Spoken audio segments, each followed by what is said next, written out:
Arun Vivek A.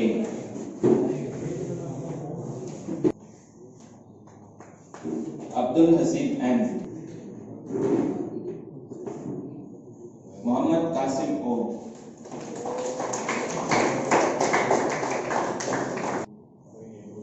Now for the debate competitions.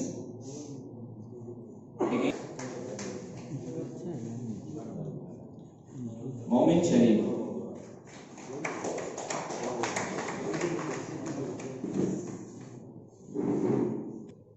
Muhammad Qasim again.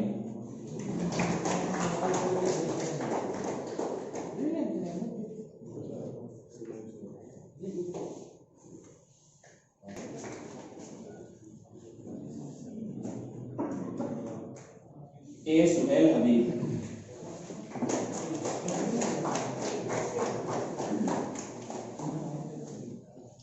Muhammad Ubaidullah A.L.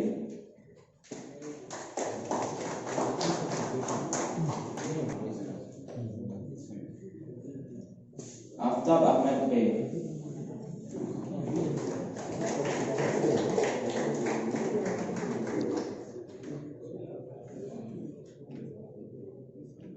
Ahmed S.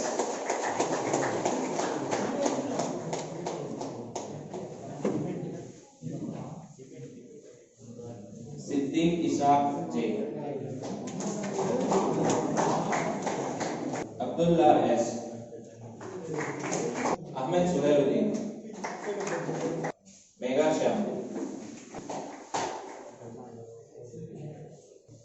Last but not the least, I will call upon beloved Professor Zahir Abdul Ghafoor to convey a word of thanks.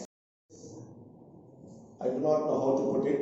He does things on his own with whatever little tools he has, makes it into an antique piece or it is his work. I would rather call him that there is a craftsman in him, which we did not know all these years. And all these works are displayed in exhibitions. They are sold like hot cakes, and he has got his own way of doing things. He is like Ulysses. He wants to bring life to the leaves. He does not want to rest unburnished, and he wants to do things such as some work of noble note. Apart from all this, he is a man with a great sense of humor. In his own subtle ways, he will make us laugh. Well, to conclude, I would like to quote, or I would like to change the quote from Nizam Ezekiel's Enterprise and tell you all students that home is where we gather grace. This is our home, second home. Let us gather grace, let us learn, and let us be good citizens of this country. Thank you.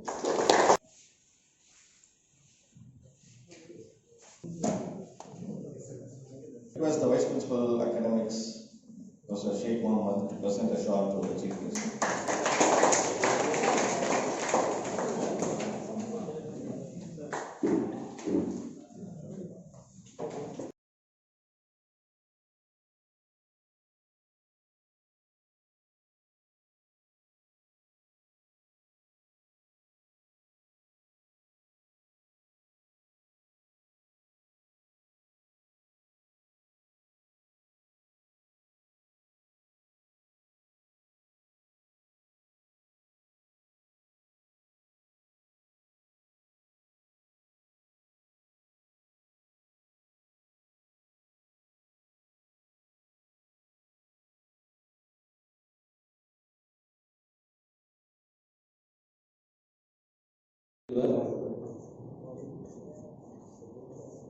Chief guest for the day's function, Dr. Priyam Al-Yafin, Principal, Dr. Bashir Ahmed, Head in Charge, Professor Samad, Vice Principal, Professor Sheikh Mohammed, and Department Secretary for English, Mr. Irfan, and all the senior faculties who are sitting in the audience, students.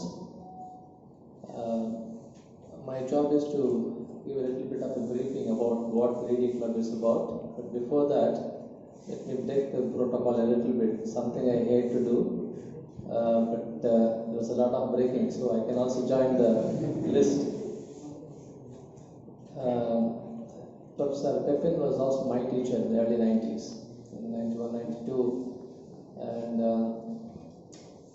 one thing that attracted us to him was his humor. He was jolly in the class. It was fun. He didn't make literature appear as something tedious or anything. He used to be very friendly with the students. That's one thing that attracted us. And he handled American literature for us. That I remember. So without much ado, I think I should go into my assigned job. Why we have started this reading club? So that is this concept was thought out by Mr. Zahir. He is known by the students as Zach. He thought of this concept that we should encourage the students to make them read. Now the question comes whether the students should be prompted and encouraged to read. I think you will agree, yes, there needs a lot of prompting. I may be striking a negative note here, but I think the mobile technology is slowly dragging us away from, again, the same, you may say, I'm doing the same complaints that we do in the classroom, but that is the truth we'll have to face. See, the students are getting dragged away from reading habit.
I retired in February 2004. The department gave me a memento which read, "Dear sir, we will not forget to remember you." It has taken 21 years, or 17 years, for that promise to be fulfilled. So we've got a little more time for Rip Van Winkle, but 17 years is a long time. Anyway, it's great to be here. This very room brings back crazy memories of New College. It has changed, like all of us have changed.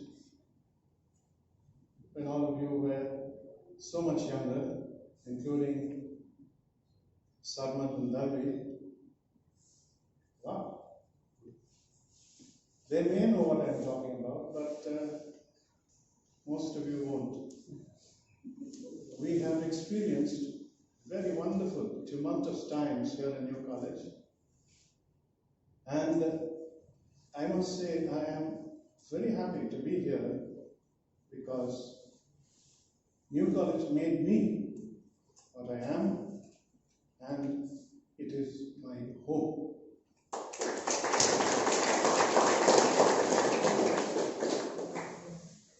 Unfortunately, I had to leave, as I was telling some of my colleagues here. The lure of money can do crazy things to you. Don't fall into its trap. You are always better appreciated than anywhere else when you are in your own country, among your own people, among your own milieu. I found that out in 10 years running after money in the Gulf. Yeah, they gave me money, sure, but there's so much more than money to life. Unfortunately, it takes a lifetime to realize that. And now I'm 68 and only still learning. One more thing that I think it was Dalby who said something about cell phones and messages and this and that. When I was in Oman, I was director of 2 colleges of technology in English language centers. And I used to run in my second college an annual national level seminar on teaching English. And 2010, I had a program with the focus on teaching reading. The entire one-day seminar was on this topic. And after my inaugural words, one of my teachers from Tunisia, I don't think the other Omanis know him, he came up to me and said, "Sir, you're wrong. See, we read so much nowadays.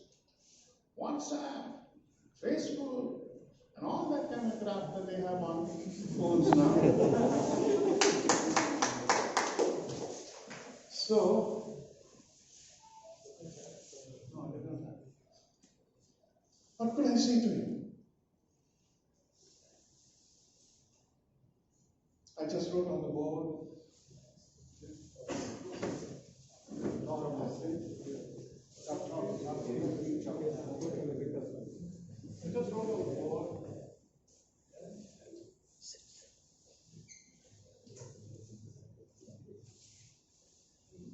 you are great. Oh, great.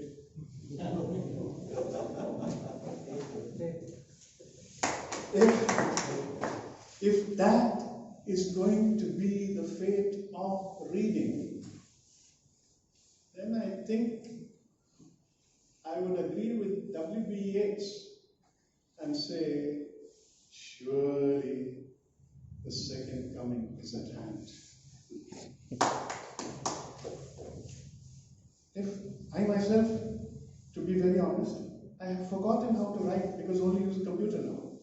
So when I'm signing checks, whenever I sign checks, whenever I have money, I find it difficult.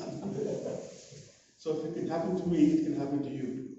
But you're students still, and it's your duty to read and not depend on electronic gadgets for your inputs.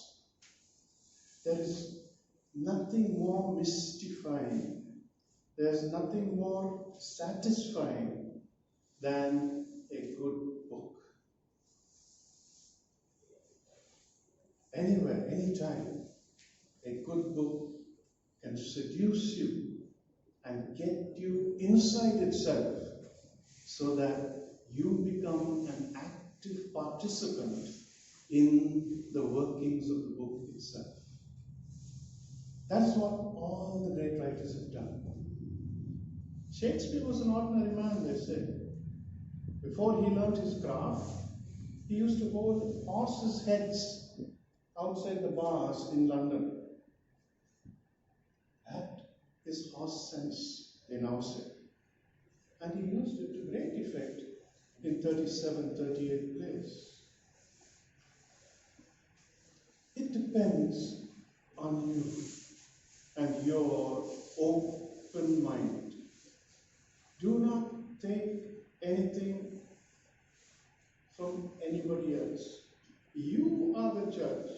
You decide this is good, this is bad. I think it was Bacon who said some books have to be digested in this and that and the other. That is you. You make that decision. And once you do that, once you curl up with a book, there is no need for any other company, because the book will see you through. It's as simple as that. I've talked about Shakespeare, but perhaps for all of us, since I think we still live in a very, not very, but anyway, orthodox society, the holy books are our first books. For me, it was the Bible. And it came naturally that I read it in my childhood, in my youth, and thereafter. And these books give you so much of wisdom, so much to think about seriously, so much to ponder about life, that if you follow them, you can never go wrong. That is what these books are all about. After that, when you become teenagers like yourselves, or post-teenagers, you may be, attracted towards other things, Phoenix Mall, or Forum Mall, or other places. But those are temporary phases. Nice fads, of course, but they won't satisfy you in the long run. And therefore, your only consolation, your only hope is a book of your choice. Don't let anybody coerce you into reading something you do not want to read. Then you will not read it properly, and you will be doing a disservice to the book and to yourself. So for this book reading club, gather together, choose a text together, and all need to work on it together, so that you don't have just one perspective, you have a diversity of opinions, and you, as critic and judge, can reject or accept all your findings. This idea is good. And I don't know if I had this idea when I was head, but then I ran away, and so I couldn't put it into practice anyway. But I have my direct students here, Sarmal and Dalvi, and I'm happy because in some ways they have even preempted my thoughts, like the phone analogy. So, what does that say? I must have had some effect on my students. Negative, positive, you will find out later. But I did have some effect on them. There is always something to learn from a book. It could be good, most often. It could also be bad. But it is again your decision to opt for the good and to reject the bad. All books have their own way of talking to individuals. They don't talk to groups. They talk to one single person alone. That is you, the reader.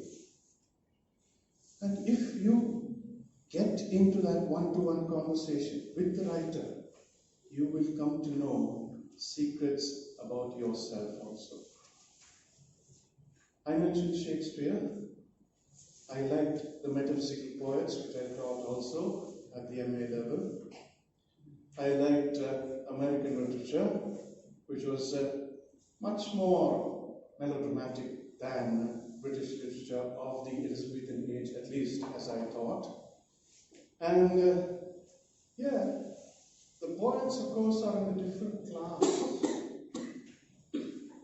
If you have read Milton, you would realize that he was a mightier than thou kind of fellow. He liked to speak down at you.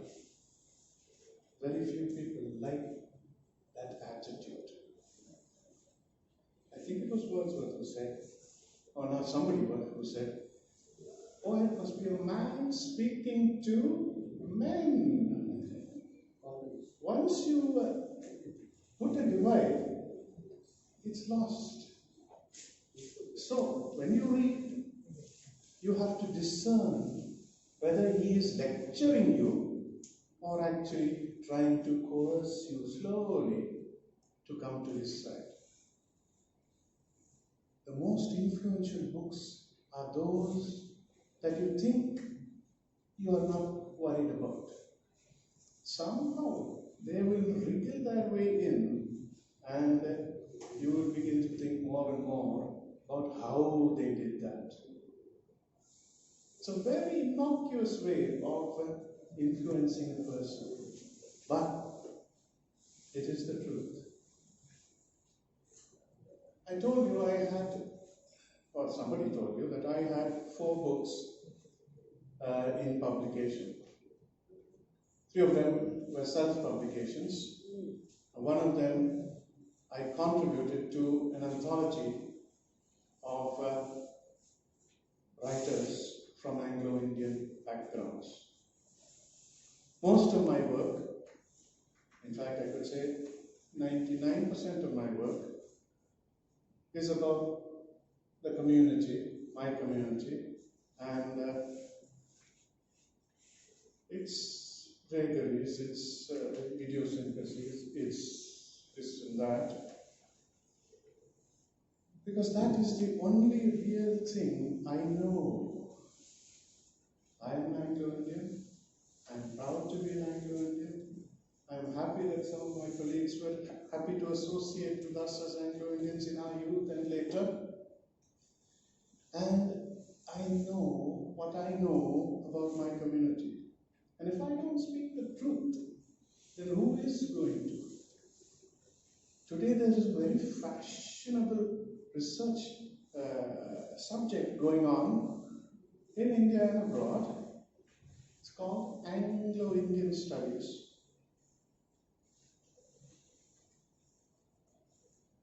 But I have found that they talk about everything about Anglo-Indians, but not the real Anglo-Indians.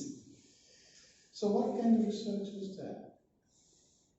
I may be critical here, but unless you get to the core, you cannot know anything. You have to go to the source, to the root. And that is what my books try to do, to give an open-ended picture of what it is to be Anglo-Indian. Some of you may have heard this term for the first time today. It's not uncommon here in Chennai, or Madras as it was called. It's not uncommon in all the railway towns all over India. There are still Anglo-Indians in all these places. But if you were to go to a place like, let us say, Kalaburgi, or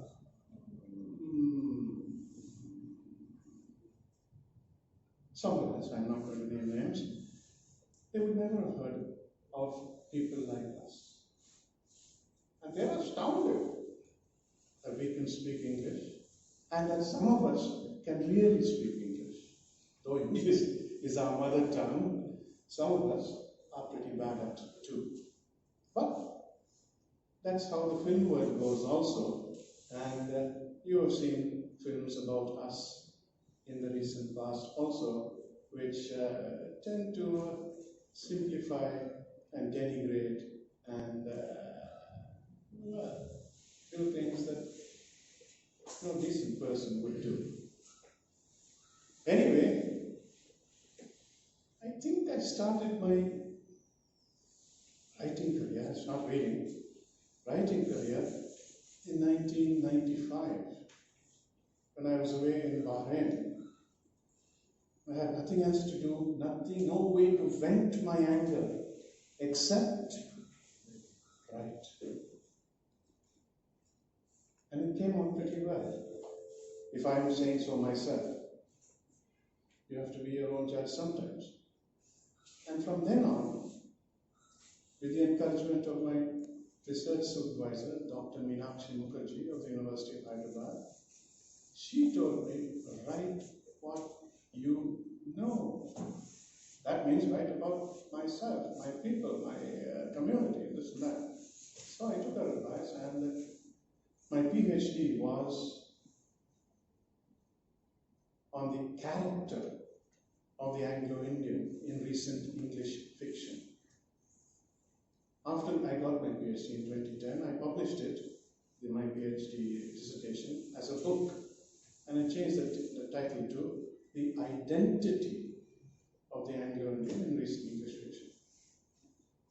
I examined some 15, 16, maybe 20 books in that PhD dissertation, and I found that all the major writers on the theme, British, foreign, that means American, Indian, and sometimes Anglo-Indian also, they all looked down on my people as second or third class citizens.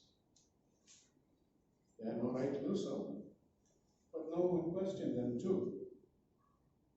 But if Helen Tiffin can write a book called The Empire Writes Back, then I hope this guy can also write The Anglo-Indian Empire Writes Back.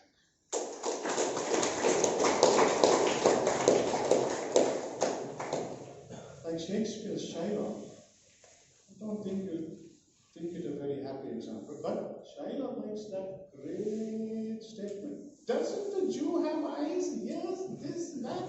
We all have the same damn things. Why don't we accept each other for what we are? No, the corporate world thinks differently. How to make money. Coming back now to that money problem. So again I say to you, beware the money trap. It's a dangerous thing. And once you fall into it, it is like quicksand. It will gobble you.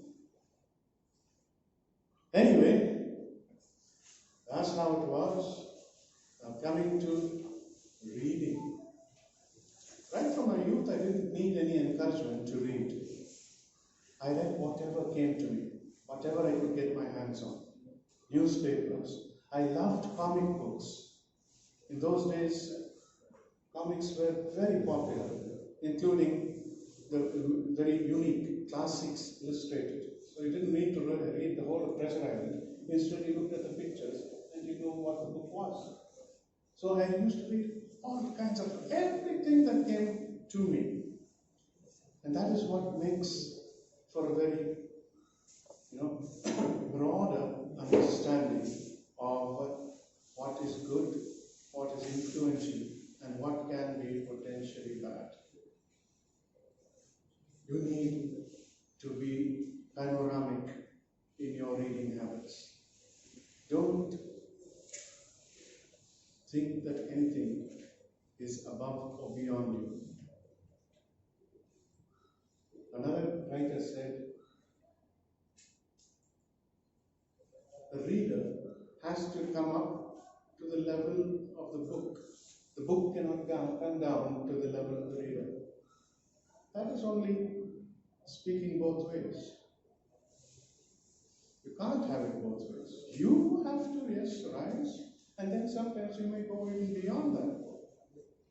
So again, it is you, the individual, who has to decide how far I can go, how far will this take me, is it worthwhile pursuing this cause, and so on. Ultimately, the gist of reading is to find a pleasure in it for yourself, not for others, not at all for others, just for yourself.